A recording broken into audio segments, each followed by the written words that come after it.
Mexico City Mexican President Claudia Sheinbaum said on Monday that she would renew an agreement with food producers and retailers to keep the price of a set of basic groceries affordable for consumers. The measure had been rolled out by her predecessor, former President Andrés Manuel López Obrador, in 2022 as inflation was the highest it had been in 2 decades. Berlin Olaf Scholz's remaining coalition partner said on Monday it was open to an earlier parliamentary vote to open the way to a snap election, joining with opposition parties to urge Germany's chancellor to provide clarity on the matter this week.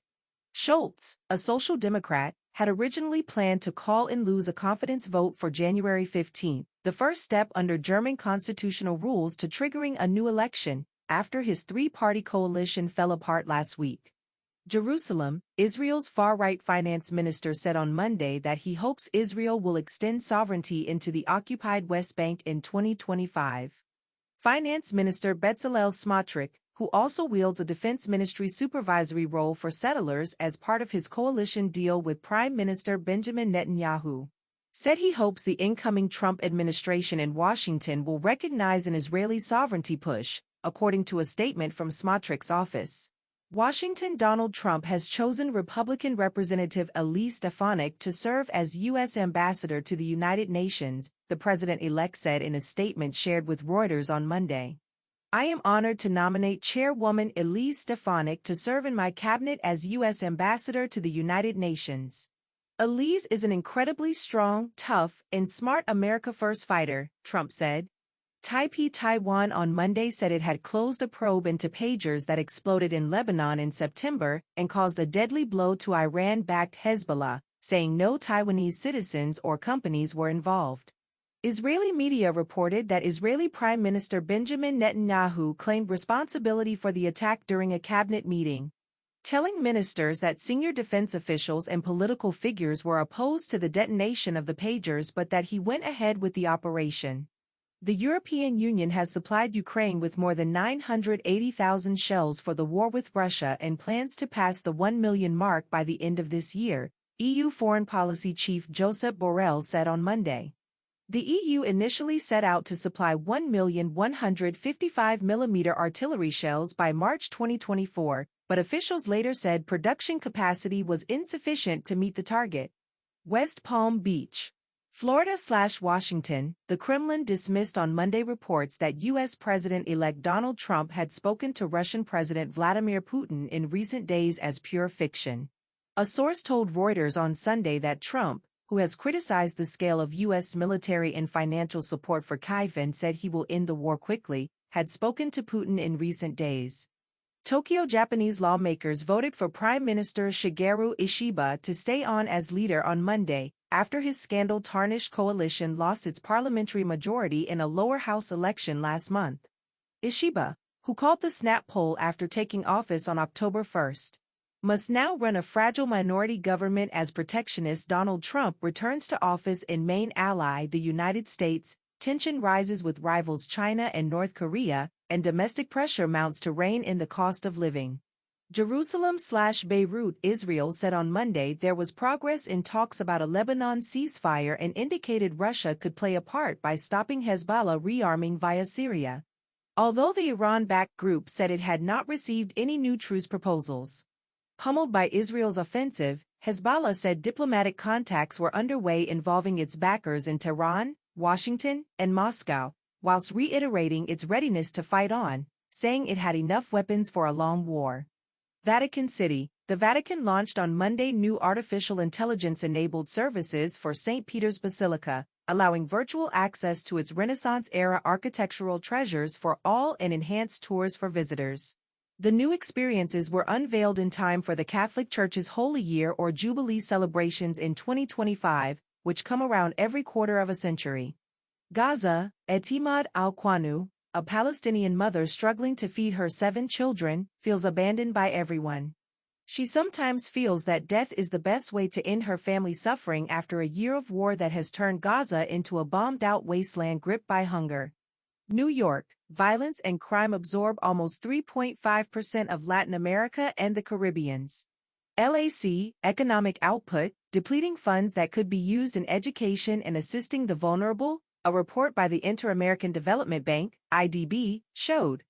Beyond the human toll, the cost of crime amounts to almost 80% of the region's public budgets for education, twice as much as what is spent on social assistance, and 12 times the budget for research and development, the study, using data from 2022 and published on Monday, showed. Berlin, Germany's Lufthansa group has decided to extend the suspension of its flights to Tel Aviv up to and including December 15, the airline said on Monday. Lufthansa Airlines, the group's core brand, will suspend its flights up to and including December 31, 2024, for operational reasons, it added. London, Nestle's KitKat brand has signed a global sponsorship deal with Formula One as new chief executive Laurent Frakes seeks to change the way the world's biggest food company markets its core multi-billion-dollar brands. A senior executive told Reuters exclusively that the Formula One deal had been struck to cover the period between late 2025 and 2028, and the aim was to improve KitKat's global reach and appeal to shoppers under 30 years old. Kyiv, as Donald Trump's election win brings the prospect of talks to end Russia's war in Ukraine closer, Kyiv is battling to put itself in the strongest position for any negotiations, including by securing more arms and holding out on the battlefield. A senior Ukrainian official said the next 4 to 5 months would be pivotal, signaling how Trump's return to the White House is focusing minds in Kyiv on a possible endgame in the war. Trump, who will be sworn in as U.S. president on January 20, has said he will end the war quickly but has not said how. Madrid, Spanish Prime Minister Pedro Sánchez on Monday announced €3.76 billion. $4.01 billion in additional measures to reconstruct the Valencia area after the deadliest flash floods in Spain's modern history.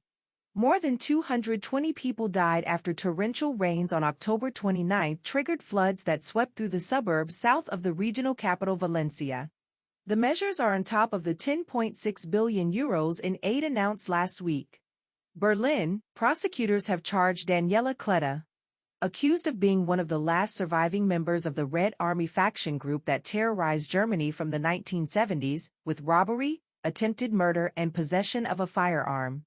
Kleta, who was arrested in Berlin in February after decades on the run, is accused with 2 accomplices of stealing more than €2.7 million in cash through raids on money transport vehicles and supermarkets between 1999 and 2016. Paris, France's foreign minister said on Monday that a new round of sanctions targeting violent Israeli settlers could happen soon.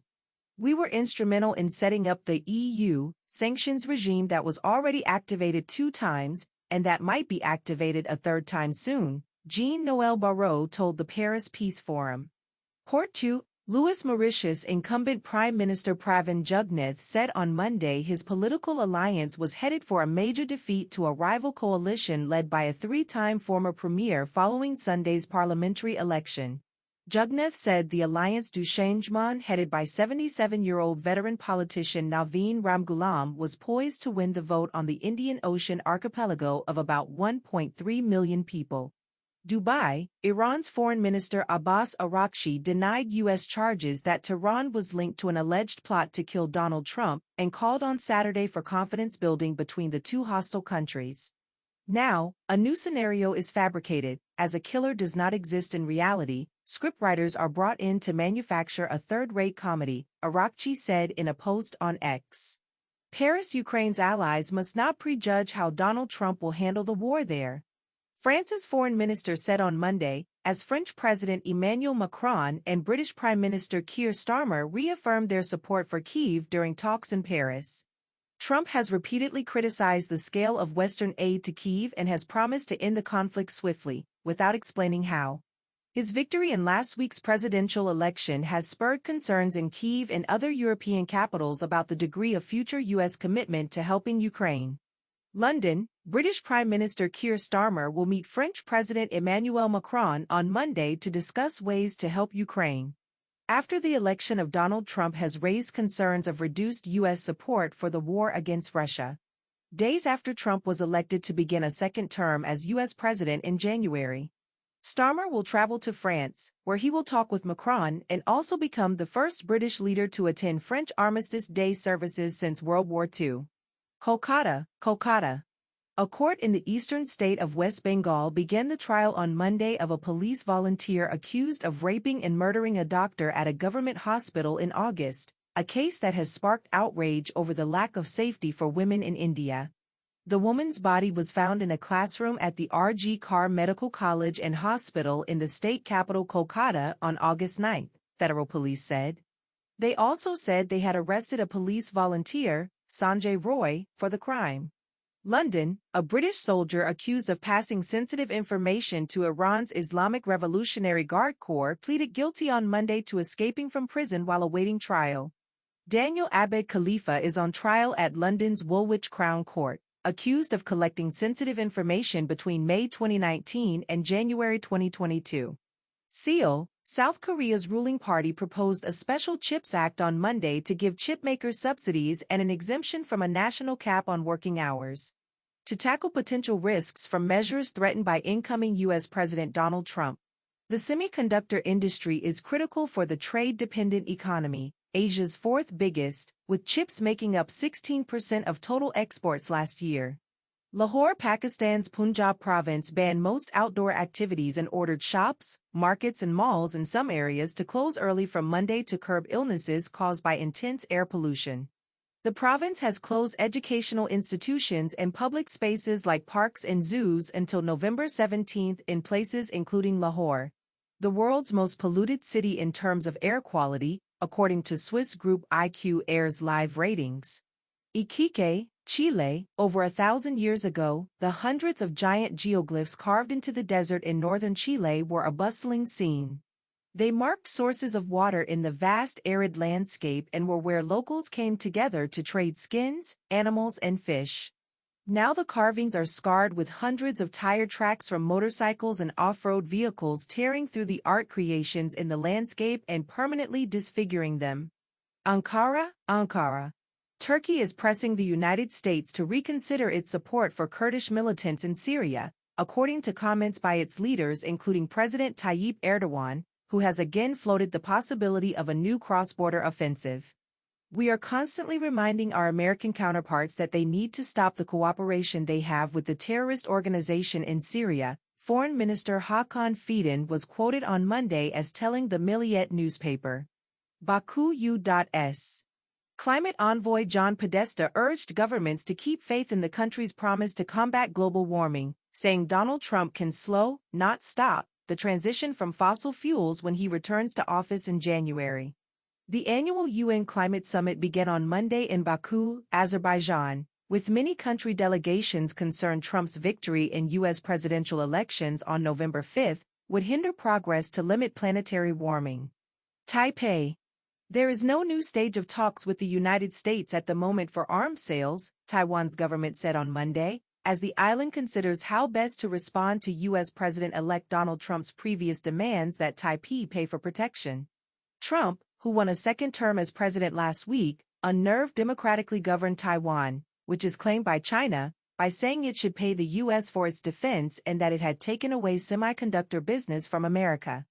Moscow, the Kremlin on Monday denied reports that U.S. President-elect Donald Trump had spoken to Russian President Vladimir Putin in recent days, and said Putin had no concrete plans yet to speak to Trump. The Washington Post first reported that the call had taken place, citing unidentified sources, and said that Trump had told Putin that he should not escalate the Ukraine war. Reuters also reported on the call, citing an unidentified source. Beirut. Hezbollah has not received any proposals on a truce for Lebanon, a spokesperson said Monday, as Israel's foreign minister said diplomatic efforts had made progress and amid Israeli media reports that the cabinet had approved a ceasefire proposal. So far, according to my information, nothing official has reached Lebanon or us in this regard, the head of Hezbollah's media office, Mohammed Afif, said in news conference in the southern suburbs of Beirut. Washington. During his campaign for re-election, Donald Trump vowed to purge the military of so-called woke generals. Now that he is president-elect, the question in the halls of the Pentagon is whether he would go much further. Trump is expected to have a far darker view of his military leaders in his second term, after facing Pentagon resistance over everything from his skepticism toward NATO to his readiness to deploy troops to quell protests on U.S. streets. Jerusalem, Israeli Prime Minister Benjamin Netanyahu approved pager attacks that dealt a deadly blow to the Iran-backed Lebanese armed group Hezbollah in September. Omer Dustri, spokesperson for his office, said on Monday. The Israeli military, which has been engaged in cross-border fighting with Hezbollah since the start of the Gaza war in October 2023, at first declined to respond to questions about the detonations. Santos, Brazil, 300 surfers over the age of 50 gathered at the weekend in Santos, São Paulo to attempt a world record for the most people riding the same wave. Participants, many of whom took up surfing later in life, arrived early, eager to hit the water. I had a crazy desire to learn, to surf, and when I started, I couldn't stop, said Christiane Mellon. It's an addiction, but an addiction that's really good. It's a really great sensation to ride the waves. Cairo, Israeli forces sent tanks into the western side of Gaza's Nusayrat camp on Monday in a new incursion into the enclave's central area. And Palestinian medics said Israeli military strikes had killed at least 11 people since Sunday night. Residents said Israeli tanks opened fire as they rolled into that sector of the camp, one of the Gaza Strip's 8 historic refugee sites, causing panic among the population and displaced families. Cairo, at least 40 Palestinians were killed by Israeli strikes across Gaza on Sunday, including 24 when a residential building in the northern town of Jabalia was hit, Palestinian health officials and a human rights group said. The Palestinian Center for Human Rights, PCHR, in Gaza said at least 24 people were killed when an Israeli strike destroyed the 3-story building in Jabalia at dawn. 30 other people from nearby houses were wounded, PCHR said in a statement. Lima/Beijing, in South American copper giant Peru. The incoming Donald Trump White House will find itself already on the losing side in a trade battle with China, part of a bigger power realignment around the resource-rich region in Washington's backyard. Peru, the world's #2 copper exporter, is set to host Asia-Pacific Economic Cooperation leaders this week, with China's President Xi Jinping expected to attend and inaugurate a major new Chinese-built port in the country. Outgoing U.S. President Joe Biden is also on the guest list. Kathmandu, Bhutan, the Himalayan kingdom that brought the world the concept of gross national happiness, is set to build a mindfulness city and began raising funds on Monday to help start the ambitious project. The Jelifu Mindfulness City, GMC, will lie in a special administrative region with separate rules and laws that will aim to be an economic corridor linking South Asia to Southeast Asia, officials said. Dakar, a decline in U.S. influence in African, means U.S. President-elect Donald Trump's administration will have to grapple with blind spots in its understanding of a fast-changing continent increasingly allied with China and Russia and threatened by spreading jihadist insurgencies. Interviews. With 8 current and former officials along with a review of U.S. government watchdog reports show that a dearth of staff and resources under President Joe Biden at embassies in Africa undermine efforts to implement Washington's goals. Baku. The annual UN Climate Summit kicked off Monday with countries readying for tough talks on finance and trade, following a year of weather disasters that have emboldened developing countries in their demands for climate cash. Kyiv. Russian air attacks killed at least 6 people overnight, injured 21 more, including 5 children, and set on fire to several buildings in southern Ukraine, regional governors said on Monday. 5 people were killed in the Mykolaiv region and 1 was killed in the Zaporizhia region, where a residential building was destroyed, the governors of the region said on the Telegram messaging app. New York.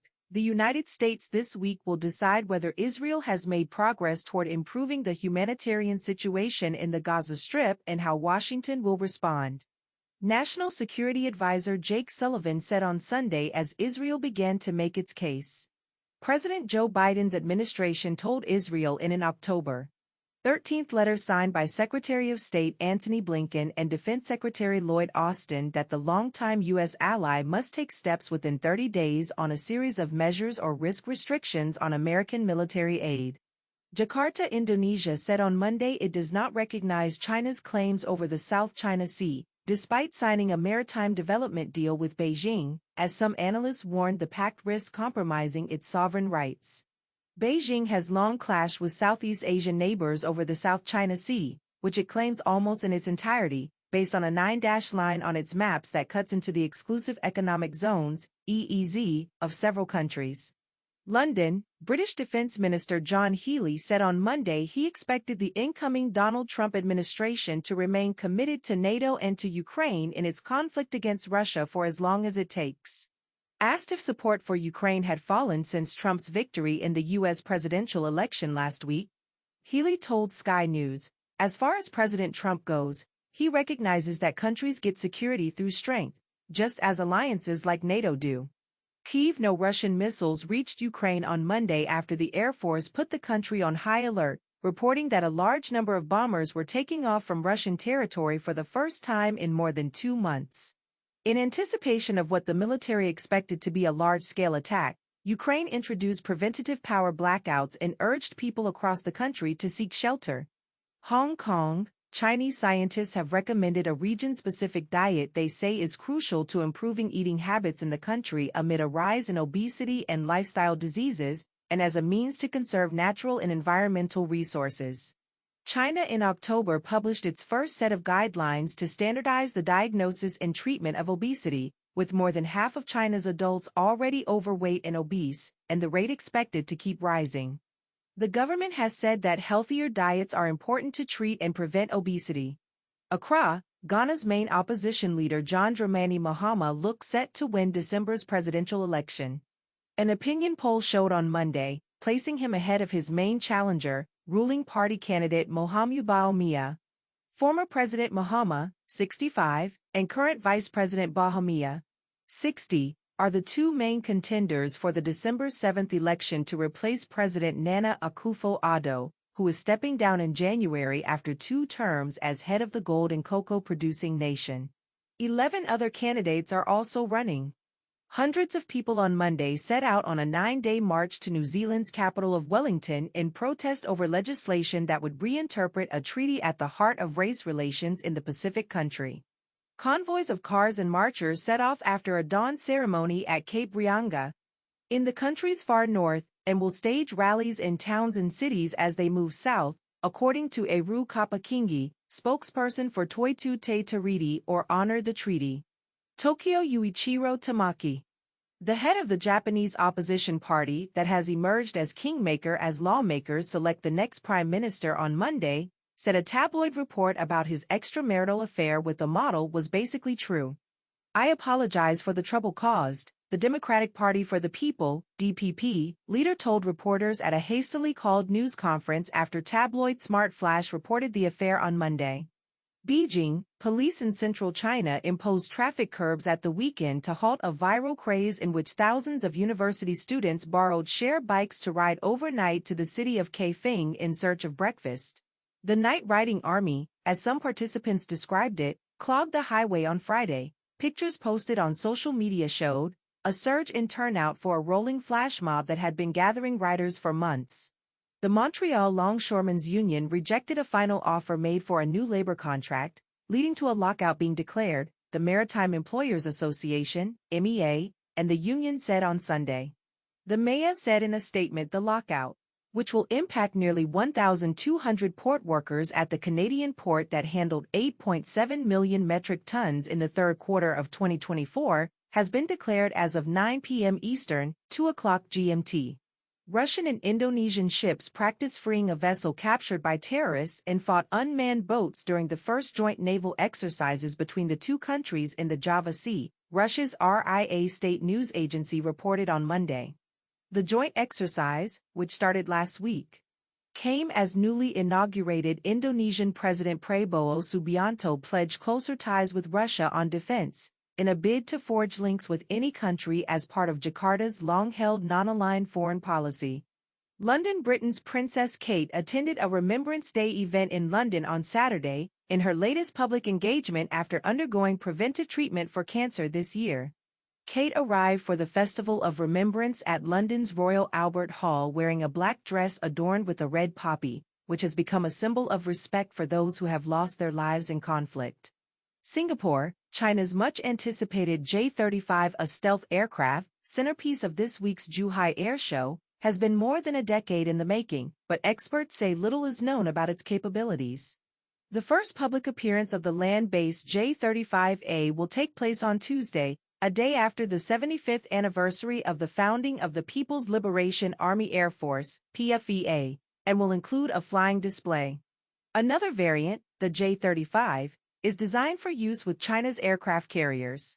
President Volodymyr Zelensky said late on Sunday that strength and diplomacy must work together to bring the Russian war in Ukraine to an end, and to ensure that such conflict does not happen again in the future. "We understand very clearly that diplomacy has no prospects without strength," Zelensky said in his nightly video address.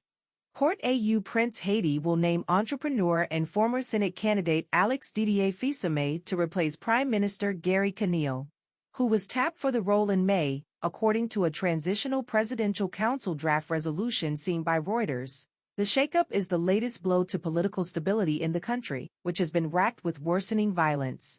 Armed gangs have gained control of most of capital Port-au-Prince and expanded to nearby regions, fueling hunger and forcing hundreds of thousands from their homes. Berlin German Chancellor Olaf Scholz said on Sunday that he would be willing to call a vote of confidence in Parliament before Christmas, a move that would pave the way for snap elections following the collapse of his three-way governing coalition. The timing is earlier than the January date he had proposed last week and follows increasing pressure from politicians and the public for a quicker vote. Gunmen killed 10 people in a bar in the central Mexican state of Querétaro late Saturday, authorities said, adding to a wave of violent crime that is gripping several areas of the country. The incident took place in a bar in the downtown area of the state's capital, also known as Querétaro, where 4 gunmen entered, killing 7 men and 3 women, according to the state attorney general and Querétaro City's security chief. Amsterdam Dutch police said they took away more than 300 pro-Palestinian protesters who ignored a ban on demonstrations in Amsterdam on Sunday and detained 50 more following clashes involving Israeli soccer fans last week. Hundreds of demonstrators gathered in the capital's Dam Square, chanting "Free Palestine" and "Amsterdam says no to genocide," in reference to the Gaza war. Frankfurt, German Chancellor Olaf Scholz said on Sunday that he would be willing to call a vote of confidence in Parliament before Christmas, a move that would pave the way for snap elections following the collapse of his governing coalition. The date is earlier than the January 15 date he had announced last week and follows pressure for a quicker vote. Kyiv, Ukraine's foreign ministry said on Sunday that reports Kyiv was informed in advance of a phone call between U.S. President-elect Donald Trump and Russian President Vladimir Putin were false. The Washington Post, citing people familiar with the matter, reported that Trump and Putin spoke by phone on Thursday and discussed the war in Ukraine. It said Kyiv was informed of the call and did not object to the conversation taking place. Washington U.S. President-elect Donald Trump spoke on the phone with Russian President Vladimir Putin on Thursday and discussed the war in Ukraine, The Washington Post reported on Sunday, citing people familiar with the matter. Trump advised Putin not to escalate the war in Ukraine and reminded him of Washington's sizable military presence in Europe, the Post reported. Dubai. The chief of staff of Saudi Arabia's armed forces, Fayyad al-Ruwaili, visited Tehran on Sunday to meet with his Iranian counterpart and discuss defense ties, state media reported the Iranian Armed Forces General Staff as saying. The visit follows the election of Donald Trump, who will take office for a second term as U.S. president in January, and who has promised to bring peace to the Middle East. Jerusalem, Israel Defense Minister Israel Katz said on Sunday that his country has defeated Hezbollah and that eliminating its leader Hassan Nasrallah was the crowning achievement. Now it is our job to continue to put pressure in order to bring about the fruits of that victory, Katz said during a ceremony at Israel's foreign ministry. At least 2 people were injured and buildings were damaged in an overnight Russian drone attack on Ukraine's southern region of Odessa, Ukrainian officials said on Sunday. The enemy has once again launched a massive attack on our region, the State Emergency Service of Ukraine in the Odessa region said on its social media account. Garages with cars and property were on fire, residential buildings, shops were damaged. Havana, Cuban authorities said late on Saturday they would not tolerate public disorder as the island's emergency workers cleared debris and worked to restore power to parts of western Cuba, still in the dark 4 days after the passage of Hurricane Rafael. Rafael blew down hundreds of transmission lines and poles across the western Cuba, knocking out power to the entire country of 10 million people and sparking scattered protests. Beijing, China and Indonesia signed deals worth $10 billion at the Indonesia-China Business Forum in Beijing on Sunday, spanning sectors including food, new energy, technology, and biotechnology, Chinese state media reported. The forum followed a meeting on Saturday between Chinese President Xi Jinping and Indonesian President Prabowo Subianto, who was in China through November 10, the first country he has visited since taking office last month.